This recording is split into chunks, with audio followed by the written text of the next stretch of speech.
សូពីចោឆ្លៀនពៀនបងទីហ៊ានក្លាហានត្រៀមខ្លួនចេញទៅប្តីប្រាប់ថា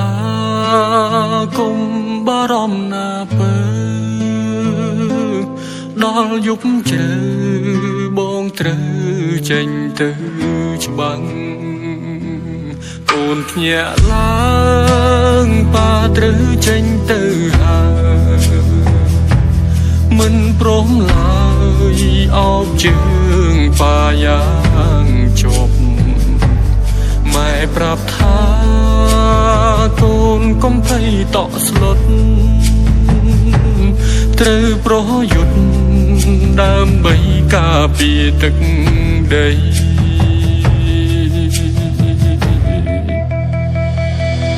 Cambodia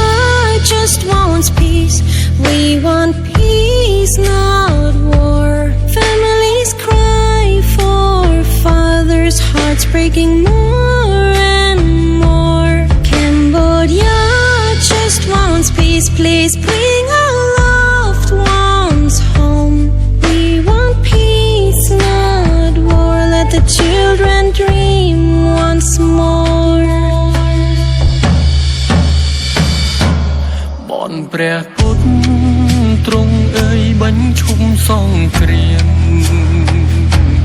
ព្រះយេស៊ូសូមទ្រង់ខ្ទប់ចោលឆ្លៀនពៀន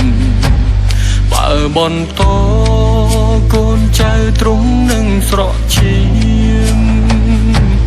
កែចោលសៀ